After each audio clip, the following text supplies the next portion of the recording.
জানাবো সভ্য রাজনীতির এদেশ থেকে হাসিনা উৎখাতের মাধ্যমে আমরা ভেবেছিলাম অসভ্য রাজনীতি চিরতরে বিদায় হবে এবং সহনশীল উদার সম্প্রীতির রাজনীতি বিরাজমান হবে, কিন্তু আমরা দুঃখজনকভাবে একটি দলের একঘেয়েমির কারণে, মাস্তানির কারণে তা আমরা বাংলাদেশে বাস্তবায়িত হতে দেখতে পাচ্ছি না।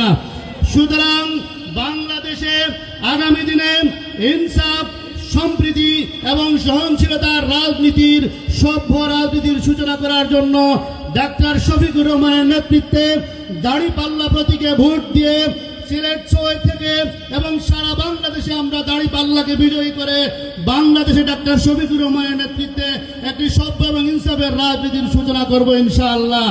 সংগ্রামী উপস্থিতি, আমরা এখনো পর্যন্ত 400 গজের মধ্যে মোবাইল নেওয়া যাবে না বলে এখনো পর্যন্ত ইলেকশন কমিশন সিদ্ধান্ত গ্রহণ করে আছে। জামাত ইসলামের পক্ষ থেকে সিদ্ধান্ত দেওয়া হয়েছে, যদি আজকের মধ্যে এই প্রজ্ঞাপন বাতিল না করে তাহলে আগামীকালকে ইলেকশন কমিশন ঘেরাও করা হবে।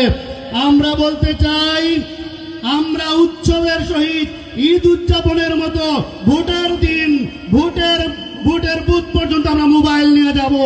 আমরা এ ধরনের প্রজ্ঞাপন মানব না।